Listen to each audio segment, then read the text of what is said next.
Tuhan bukan orang Arab.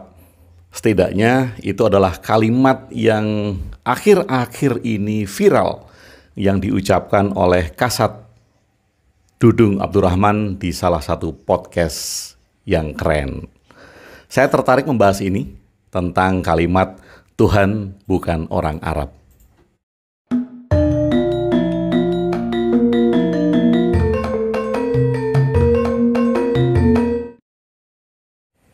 Sahabat Bahtera, itu tadi beberapa kilas berita yang memberitakan tentang pernyataan Kasat Dudung Abdurrahman tentang pernyataannya dalam satu kalimat yang dikutip banyak media, yaitu Tuhan bukan orang Arab. Nah, ini menarik bagi saya.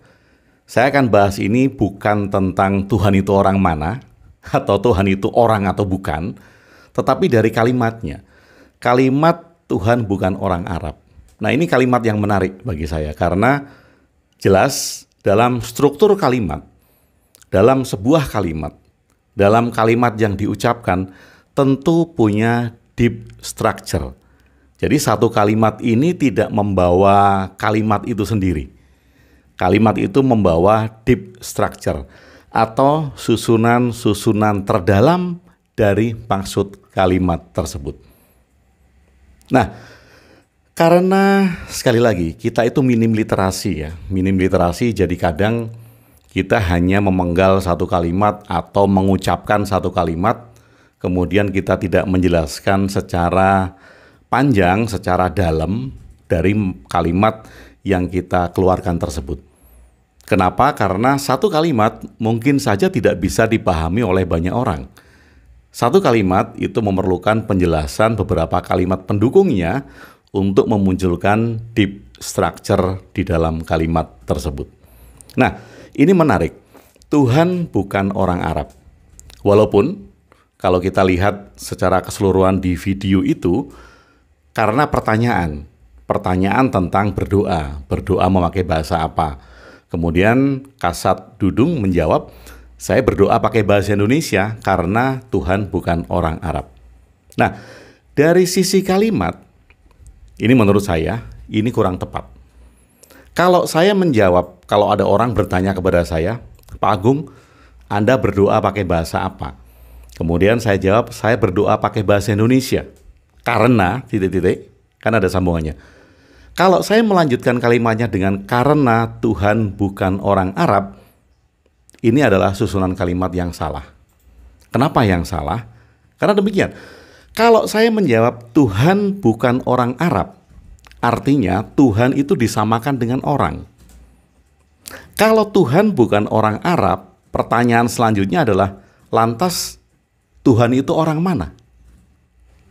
Sekali lagi jawaban Tuhan bukan orang Tuhan bukan orang Arab, Tuhan bukan orang India, Tuhan bukan orang Cina, Tuhan bukan orang Jawa, Tuhan bukan orang Kalimantan. Lalu pertanyaannya bisa berlanjut, lantas Tuhan orang mana? Tuhan bagi Anda itu orang mana? Kalau Kasat Dudung tadi menjawab, saya berdoa dengan bahasa Indonesia karena Tuhan bukan orang Arab. Pertanyaannya selanjutnya bisa berlanjut, kalau demikian bagi Pak Dudung, Tuhan itu orang mana? Karena kalau bukan orang Arab, tentu dia adalah orang dari ... Karena Tuhan disamakan dengan orang. Nah, sahabat Bahtera, sebetulnya kesalahan kalimat ini tidak sepenuhnya berasal dari Dudung Abdurrahman. Mengapa? Karena begini, jawaban yang salah itu berasal dari pertanyaan yang salah. Sekali lagi, jawaban yang salah itu berasal dari pertanyaan yang salah. Nah, cara bertanya pun ini juga memerlukan struktur yang tepat. Ketika ada pertanyaan, Anda berdoa dengan bahasa apa? Saya berdoa dengan bahasa Indonesia. Kemudian mengapa Anda berdoa dengan bahasa Indonesia? Ini contoh ya. Karena Tuhan bukan orang Arab. Kemudian pertanyaan harus berlanjut. Mengapa? Karena pertanyaan itulah yang akan menggali deep structure satu kalimat. Kalau pertanyaannya berhenti, maka yang membuat chaos bukan jawabannya. Walaupun di media-media yang kita lihat tadi, yang diangkat adalah jawaban dari Dudung Abdurrahman, jawaban tentang Tuhan bukan orang Arab. Tapi bagi saya yang diangkat harusnya pertanyaan itu sendiri. Kenapa? Sekali lagi, karena pertanyaan yang salah akan menyebabkan jawaban yang salah. Pertanyaan seharusnya menggali deep structure dari satu kalimat. Lalu kalau saya menjawab bahwa saya berdoa dengan bahasa Indonesia, karena titik-titik, jawabannya yang tepat apa? Nah, nanti di akhir video ini saya akan berikan jawaban yang tepat dari struktur bahasa. Itu kita bicarakan nanti ya di akhir video. Sementara kita bicarakan tentang kalimat yang diucapkan oleh Dudung Abdurrahman selaku Kasat yang menjawab pertanyaan tentang doa tadi. Sahabat Bahtera, kalau kita kemudian menganalogikan jawaban tadi bahwa Tuhan adalah orang yang mempunyai makna dari jawaban bahwa Tuhan bukan orang titik-titik. Tuhan bukan orang Jawa, Tuhan bukan orang Kalimantan, Tuhan bukan orang Arab, Tuhan bukan orang Cina. Berarti Tuhan orang titik-titik. Tuhan itu orang yang berasal dari satu tempat. Kalau kita menjawab bahwa Tuhan bukan orang ini, bukan orang itu, bukan orang manapun juga. Kalau kita memahami bahwa Tuhan itu bukan orang, seharusnya kita tidak menjawab Tuhan adalah orang titik-titik. Lalu di dalam bahasa itu ada yang bernama kalimat yang belum selesai. Nah, kalimat-kalimat belum selesai ini biasanya dipakai dalam obrolan-obrolan santai.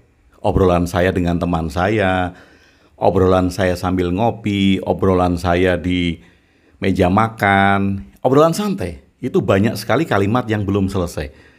Kalau dua orang yang ngobrol, kemudian banyak sekali kalimat yang belum selesai, karena suasananya santai, kemudian diobrolin dari hati ke hati, biasanya langsung paham. Contoh, antara Deddy Corbuzier dengan Kasat Dudung. Deddy bertanya berdoa dengan bahasa apa? Kemudian Kasat Dudung menjawab berdoa dengan bahasa Indonesia karena Tuhan bukan orang Arab. Nah, obrolan santai ini dipahami oleh Deddy Corbuzier. Karena ini adalah kalimat yang belum selesai.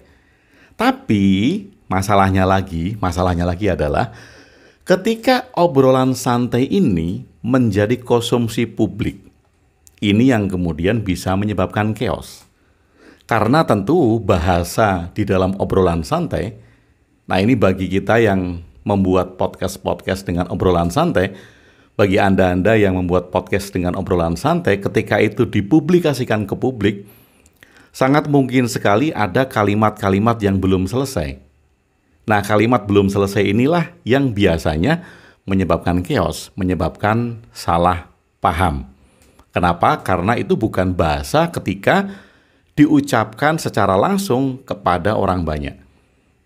Lain masalahnya ketika Kasat Dudung Abdurrahman ini membuat podcast sendiri, seperti saya seperti ini, ketika bicara dengan orang banyak melalui channel YouTube-nya, nah, Kasat Dudung bisa mempertanggungjawabkan dari kalimat-kalimatnya. Tentu mereka yang membuat podcast sendiri harus mengerti antara kalimat yang belum selesai, kalimat yang seharusnya dijelaskan lebih lanjut tentang deep structure dari kalimat itu, dan juga kalimat-kalimat yang harus diselesaikan secara komplit dan tepat agar tidak menimbulkan salah paham.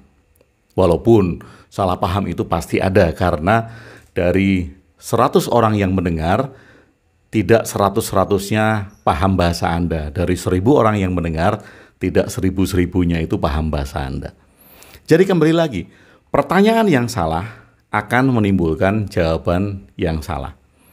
Nah, ini bisa juga menjadi refleksi kita ketika kita mau bertanya kepada seseorang, kita mau bertanya kepada seorang guru, kita bertanya kepada seorang coach, pelatih.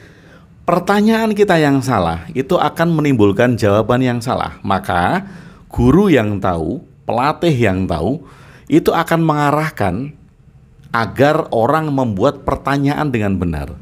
Nah, Ketika seorang guru, seorang pelatih, seorang coach ini mendengar pertanyaan yang salah, dia tidak akan langsung menjawabnya. Pasti dia akan bertanya balik untuk menyelami pertanyaan yang didengarnya, agar si penanya ini kembali bisa mengoreksi dan membuat pertanyaan yang tepat, yang benar. Sahabat Bahtera, jadi ada beberapa masalah di sini. Masalahnya adalah media-media mengangkat satu kalimat yang belum selesai tadi menjadi bahan gorengan yang asik, sehingga itu bisa menjadi pro dan kontra di Indonesia. Itu satu, karena media-media hanya mengangkat dari satu kalimat itu. Kemudian yang kedua, format podcast dengan obrolan santai.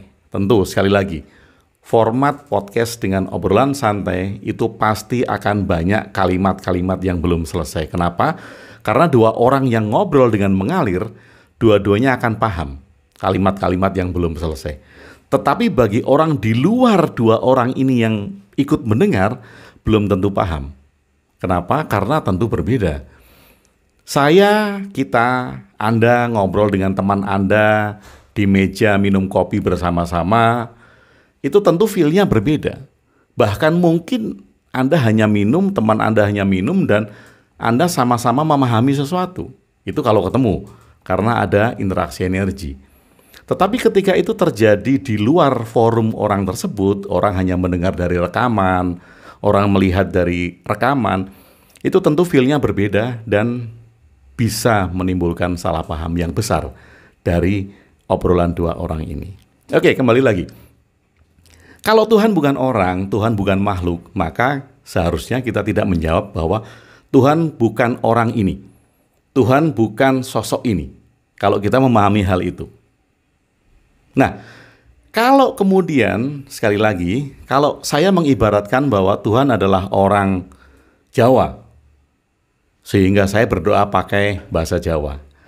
Kalau kemudian saya mengibaratkan Tuhan adalah orang Indonesia, kalau kemudian saya berdoa dengan bahasa Indonesia, atau saya berdoa dengan bahasa Jawa karena Tuhan bukan orang Sulawesi, sehingga saya tidak berdoa dengan bahasa Sulawesi. Nah, orang mananya ini yang kemudian dikaitkan dengan Tuhan tentu merupakan kalimat yang tidak tepat. Ini kalimat yang salah. Dan deep structure-nya kalau kita runtut itu pasti akan salah. Akan mengandung logika yang tidak benar dari kalimat bahwa Tuhan bukan orang ini, Tuhan bukan orang ini. Nah, sahabat Bahtera, kita belajar bersama-sama di sini bahwa kalimat, susunan kalimat, kata-kata yang kita ucapkan tentu saja akan mengandung struktur atau makna-makna di dalam kalimat itu yang belum tentu tersurat pada saat kita mengucapkan kalimat tersebut. Saya ambil contoh yang sederhana. Ketika ada orang yang bertanya kepada saya, Pak Agung, apakah Tuhan itu ada atau tidak? Tentu pertanyaan itu akan saya jawab dengan pertanyaan kembali. Mengapa? Karena saya harus menggali deep structure dari kalimat tanya itu. Sehingga ketika pertanyaan itu salah, jawaban saya pasti salah. Nah, pertanyaan tentang Tuhan itu ada atau tidak, itu bagi saya merupakan kalimat yang belum selesai. Kalau itu merupakan kalimat yang belum selesai, jawabannya pasti salah. Saya berikan contoh, ini contoh mudah ya. Ketika ada pertanyaan, apakah Tuhan itu ada atau tidak? Ini kalimat yang belum selesai. Kalau itu saya jawab ada dan saya jawab tidak. Ini jawabannya adalah jawaban yang keliru dari pertanyaan yang keliru. Seharusnya bagaimana? Seharusnya kita menyamakan persepsi dulu. Apa yang dimaksud dengan Tuhan? Apa yang sama-sama kita maksud dengan Tuhan? Sehingga nanti kita bisa menjawab Tuhan itu ada atau tidak. Contoh ya, kalau si penanya mengatakan bahwa Tuhan ini adalah sosok yang mengatur manusia, yang memberi rezeki kepada manusia, yang memberi perlindungan kepada manusia, kemudian yang menjawab tidak mempunyai pandangan yang sama atas definisi Tuhan tersebut. Tentu, yang menjawab akan mengatakan bahwa Tuhan sesuai dengan definisi yang ditanyakan oleh penanya itu tidak ada. Tuhan tidak ada sesuai dengan definisi tersebut. Tetapi apakah yang menjawab pertanyaan itu tidak mengadakan Tuhan, tentu dia mengadakan Tuhan, tetapi sesuai dengan definisinya sendiri.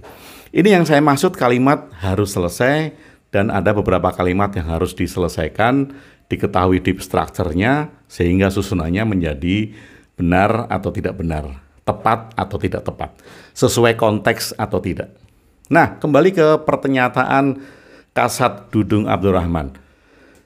Tuhan bukan orang Arab. Kalau Tuhan bukan orang Arab, Tuhan orang mana? Sekali lagi, kalau Tuhan bukan orang ini, Tuhan orang mana? Kalau Tuhan orang ini, apakah betul Tuhan itu orang? Apakah betul Tuhan itu makhluk? Nah, sahabat bahtera, kalau jawaban kita tentang bahasa yang kita gunakan untuk berdoa itu bahasa Indonesia, bahasa Jawa, bahasa daerah, bahasa mana dan bahasa manapun juga, tentu kita tidak akan menjawab bahwa Tuhan bukan orang A, bukan orang B, bukan orang dari negara ini, dari bangsa ini, dari bangsa, dan segala macam. Lalu bagaimana baiknya dan bagaimana tepatnya dari sisi bahasa? Bila ada pertanyaan, Anda berdoa dengan bahasa apa dan kenapa Anda berdoa dengan bahasa tersebut? Jawaban yang tepat dari sisi struktur bahasa adalah, saya berdoa dengan bahasa Indonesia karena Tuhan memahami segala macam bahasa. Saya berdoa dengan bahasa Indonesia karena bahasa apapun akan dipahami oleh Tuhan. Saya berdoa dengan bahasa Indonesia karena Tuhan di atas segala macam bahasa. Ini adalah deep structure yang tepat, karena kita tidak menyamakan Tuhan dengan orang. Kita tidak menyamakan Tuhan dengan makhluk, bahkan kita tidak menyamakan Tuhan dengan bahasa itu sendiri. Nah, semoga kita memahami bahwa banyak sekali salah paham yang disebabkan oleh bahasa, dan apalagi kalau kemudian salah paham itu digoreng untuk kepentingan intrik-intrik politik. Sekarang kita sedang sensitif oleh itu, maka mari kita berpikir dengan jernih untuk tidak terpancing dari berita-berita yang mungkin sengaja disebarkan hanya untuk membuat chaos, hanya untuk mengangkat kontroversial dari satu berita, sehingga kita saling menyalahkan atau bahkan kemudian kita bertikai dan kita berebut saling benar sendiri. Oke, jadi kalau saya tanya kepada Anda di akhir video ini, Anda berdoa dengan bahasa apa? Dan mengapa Anda berdoa dengan bahasa tersebut? Tentu Anda punya jawaban sendiri-sendiri. Semoga video ini bermanfaat. Terima kasih sudah bersama saya Agung WB di Ruang Diri. Salam cinta dan bahagia.